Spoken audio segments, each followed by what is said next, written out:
হবে মা, তুমি ঘুমাবে? ও বাবা, ঘুম অনেক। এগুলো দেখো কি সুন্দর বরফ হয়ে আছে।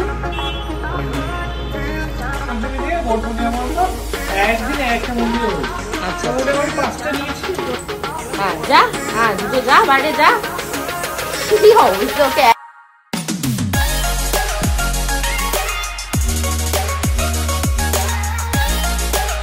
হ্যালো মাই লাভলি ভিউয়ার্স, আমি Priyanka and welcome to my channel Priyanka's time story. সকালবেলা উঠে এখন ফ্রেশ হয়ে গেছি, পুজো অর্চনা দেওয়া হয়ে গেছে। এখন যেতে হবে রান্নাঘরে দিতে, মানে রান্না করতে ঢুকে দেখি তোমাদের গপুদা এখনো বাজার ঘাট আনেনি। ফোন করলাম এই মাত্র, আমার একটা পার্সেল আসবে দোকানে দিতে, তা বলছি উনি বাজারে রয়েছে। দেখি আজকে বাজার থেকে কি আনে।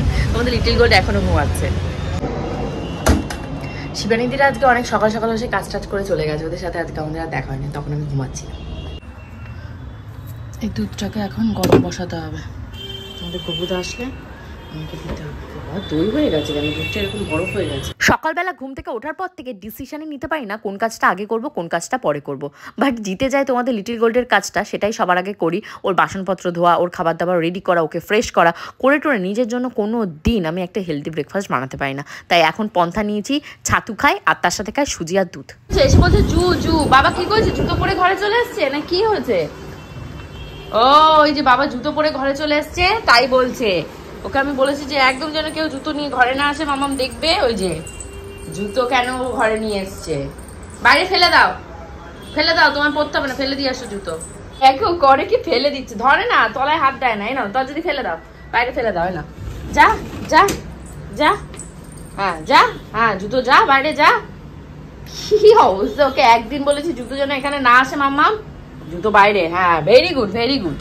জুতোকে আবার সোজা সাপটা করে কত কিছু করে রাখছে। খেতে হবে না, সকাল থেকে তো খাওনি, চলো খাবে চলো। তোমাদের গপুদা বেরোবে বলে আগে আমি আবার ট্যাংরা মাছের ঝোলটা বসাচ্ছি। মাছের ভেতরে আমার তো পুঁটি মাছ খুবই ভালো লাগে খেতে, তা বাদে তো ইলিশ মাছ, চিংড়ি মাছ, তারপর পুঁটি মাছ, শিঙি মাছ, বাটা মাছ, পার্শে মাছ, তারপর হলো তোমাদের ওই যে সরপুটি মাছ, এগুলো আমার ভীষণ প্রিয়। তো তোমাদের গপুচন্দ্রকে ঘুম থেকে উঠে হুকুম করেছি, যাও গপুচন্দ্র বাজার থেকে ট্যাংরা মাছ নিয়ে আসো। ব্যাস, আমার হুকুম তামিল করার জন্য আমার বর বাজার থেকে নিয়েছে ট্যাংরা মাছ। লাস্ট টাইম যখন ট্যাংরা মাছ বাজার করেছিল শিবরাত্রি করবো বলে, আমার তো পেটেই জোটেনি, তো আমার মনের ভেতরে একটা সুপ্ত বাসনা ছিল কতক্ষণে খাবো।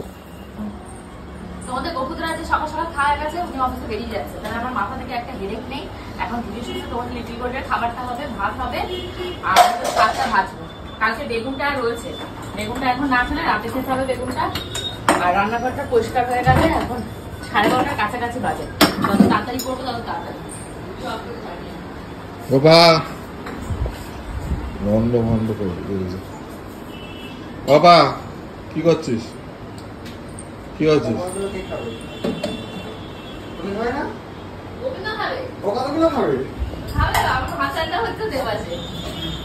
লিটিল গোল্ডের খাওয়া হয়ে গেলে আর এক মুহূর্ত দেরি করবে না, যে বালিশ টালিশ নিয়ে এখন রেডি হয়ে যাচ্ছে, ঘুমোবে। আজকে খেয়েছে অরেঞ্জের জুস। হ্যাঁ ঘুম। এখন কে ঘুমাবে মা, তুমি ঘুমাবে? ও বাবা, ঘুম অনেকে ঘুমোবে এখন। আমার স্নানটা সমস্ত হয়ে গেছে, তোমাদের লিটিল গোল্ড ঘুমিয়ে পড়েছে। এখন যাবো পুজো দিতে।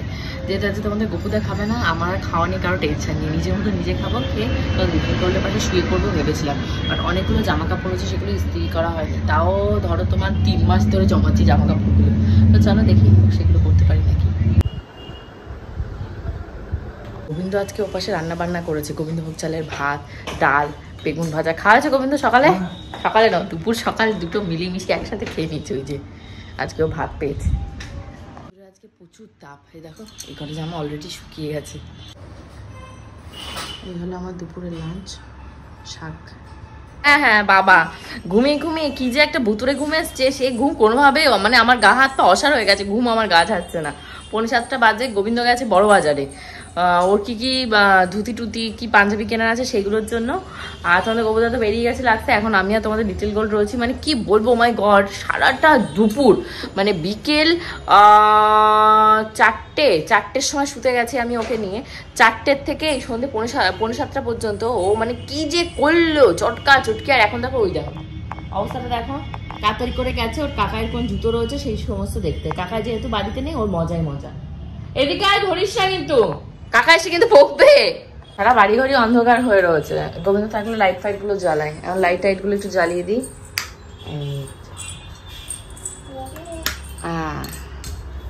এই হাই বাবা, কি মজা, কি মজা। কি বসবো, কি বসবো? বাচ্চা কাচ্চা যার ঘরে রয়েছে, বিশেষ করে লিটিল গোল্ডের মতন যারা 1 বছর 1.5 বছরের বাচ্চা, মানে সবে হাত পা গজিয়েছে এবং দৌড়াদৌড়ি করে, তারা বুঝবে আমার কতখানি কষ্ট। যখন যেটা ইচ্ছা হয় তখন কিন্তু সেটা বানিয়ে খেতে পারি না, কারণ বাচ্চা কখন কি বিপদ ঘটাবে একা থাকলে। এই হলো সেই ফ্রোজেন যে চিকেনের ফ্রাইগুলো করে রেখেছিলাম, সেইগুলো।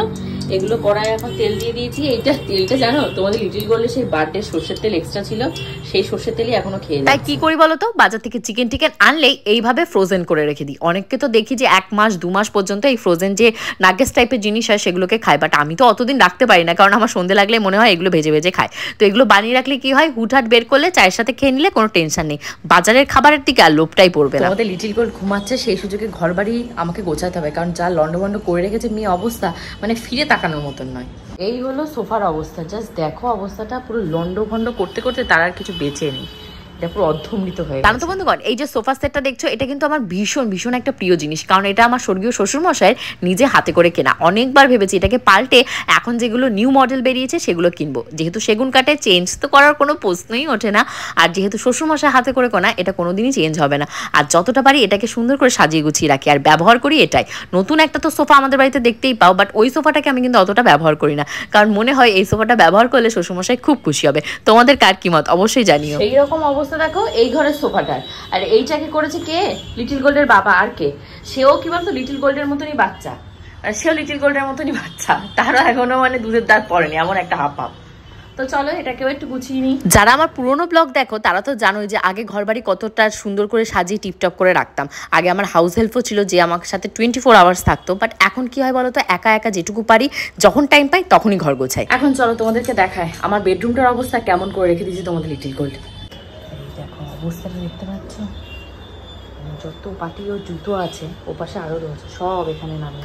যেহেতু তোমাদের লিটিল গোল্ডে সবে সবে হাত পা গজিয়েছে, ও না হাত পা ছুলবুল ছুলবুল করে, এটা ধরবো এটা ফেলবো, মানে কিউরিয়াসিটি এত পরিমাণের, কোনটার ভেতরে কি আছে সব বের করবে। শ্বশুরমশাইয়ের ড্রেসিং টেবিল থেকে শুরু করে আমার ড্রেসিং টেবিল, গোবিন্দর ড্রেসিং টেবিল, সমস্ত জায়গায় খুঁটি নাটি জিনিসগুলো বের করে একে আছাড়ে ভেঙে ফেলবে।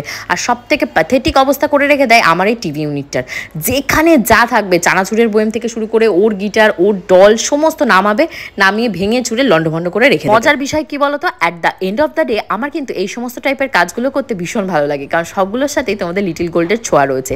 আর এই মাদারহুডটা আমি ভীষণ এনজয় করছি। তোমরা কারা কারা আমার মতন মানে লিটিল গোল্ডের মতন 1.5 বছর বয়সী বাচ্চাদের মা আছে, অবশ্যই কিন্তু তারা কমেন্ট করে যেও, আর সারাটা দিন কিভাবে কাটাও সেটাও জানি। ফাইনালি আমার ঘর বাড়ি মোটামুটি পরিষ্কার পরিচ্ছন্ন হয়ে গেছে, লোকজন আসলে আর বলবে না কি করিস সারাদিন, ঘর বাড়িটাও গোছাতে পারিস না। চলো এখন রান্নাঘরে যাই। বলছিলাম না তোমাদের যে যা মানে মশলাপাতি বেঁচেছে তাই আমি 6 মাস খেয়ে শেষ করতে পারবো না। অলরেডি বার্থডে চলে গেছে, 3 মাস হয়ে গেছে, এখনো 3 মাস, আরো 6 মাস যাবে। তার মানে বুঝতে পারছো কত দিনের খাবার স্টোর রয়েছে আমার। তো সেরকম এই সমস্ত একটা হিউজ অ্যামাউন্টে এক্সট্রা আনা হয়েছিল, তারপরে তো নষ্ট হয়েছে, এদিক ওদিক হয়েছে। তো তার ভিতরে এরকম 3-4 প্যাকেট বেবিকর্ন ছিল, 1 প্যাকেট এদিক ওদিক হওয়ার পর 2 প্যাকেট ছিল। তো 1 প্যাকেট আমি খেয়েছি, আর 1 প্যাকেট ফ্রিজে রেখেছিলাম, জলো হয়ে গেছে, ফেলে দিয়েছি। গোবিন্দ ফ্রিজ থেকে গোবিন্দ এগুলো ফেলবে, এইভাবে অপচয় হয়েছে মানে তোমাদের রিপোর্টের বার্থডেতে। মানে 100 জনের খাবার দাবার এক্সট্রা ছিল, এত পরিমাণে মানে মশলাপাতি খাবার দাবার এত পরিমাণে ছিল। আজকে যা জামা কাপড় ওয়াশিং মেশিনে কেচেছিলাম সেগুলো সব তোলা হয়ে গেছে, এগুলো একটু পরে ভাঁজ করবো। তার আগে দেখতে পাচ্ছ আধা আধুরা কাজ রয়েছে, মানে আয়রন করতে বসেছি তখনই তোমাদের লিটিল গোল্ড দুপুরবেলা উঠে গেছে। ওই 1 ব্যাগ যে কখন শেষ করব, এখন একটু বসবো ওগুলো নিয়ে, নাহলে আর হচ্ছেই না, মানে দিন চলে যাচ্ছে, কাজের পর কাজ থেকে যাচ্ছে। হ্যাঁ হ্যাঁ পাবো, এই যে এইগুলো গোবিন্দ ওই যে বড় বাজারে গেছিল বললাম না, তাই এখান থেকে কিনে নিয়েছি 1 কেজি। এই কি কি কিনেছো পাঞ্জাবি? হ্যাঁ হোলিতে, হোলির জন্য 5টা সাদা পাঞ্জাবি কিনে দেখাচ্ছি। ওরে বাবা, মানে 5টা মানে 5টাই সাদা, সাদা মানে সাদা। আমার বৃন্দাবনে 1 মাস ধরে হোলি হয়, তো কালার হয়ে গেলে তো আর ওখানে কাচার কোনো চান্স না। মানে হ্যাঁ বসন্ত পঞ্চমী থেকে গৌর পূর্ণিমা পর্যন্ত একদিন একটা মন্দিরে হোলি। আচ্ছা মোটামুটি 5টা নিয়েছি। হ্যাঁ না ওখানে কাচতে হবে না, এখানে নিয়ে আসবে, তারপরে ব্যবস্থা করা যাবে। ঘড়িতে বেজে গেছে প্রায় তোমাদের 15-12টার কাছাকাছি। আমাদের রাতে সবার ডিনার হয়ে গেছে, এখন ওই ঘরের ভেতর ভিডিও কলিং চলছে বাবুর সাথে। তো বাবুর সাথে আমি দুপুর মানে সন্ধ্যেবেলা তো একবার কথা বলেছি, ওর টুলে হালাকি কাজ শোনা হয়ে গেছে, এখন রাতের বেলা রাতের পত্তন চলছে। তো চলো গিয়ে দেখি লিটিলগোলকে কতক্ষণে ঘুম পারবো। একবার খাইয়েছে, একটু খাবার বাকি রয়েছে, সেটুকু খাইয়ে দেবে। যে দেখছে সেই বছর লিটিলগোল রোগা হয়ে যাচ্ছে। এবার আমি তো সবসময় দেখি, আমি কি করে বুঝবো ও রোগা হয়েছে না মোটা হয়েছে? তোমরা অবশ্যই কিন্তু কমেন্ট সেকশনে কমেন্ট করে বলো তো যে লিটিলগোল রোগা হয়ে গেছে নাকি। লিটিল গোল্ডের বাবা তো নাক ডাকার আওয়াজ শুনতেই পাচ্ছ, আর লিটিল গোল্ডের দুষ্টুমিও স্টার্ট হয়ে গেছে। ঘড়িতে বাজছে এখন 12:30টার কাছাকাছি। হোপফুলি আজকে ব্লগটা তোমাদের ভালো লেগেছে। যদি ভালো লেগে থাকে অবশ্যই কমেন্ট সেকশনে কমেন্ট করে জানাতে পারো। পরবর্তী ব্লগটা আরো ফাটাফাটি আরো মজাদার হবে। See you in the next vlog. Till then, bye bye.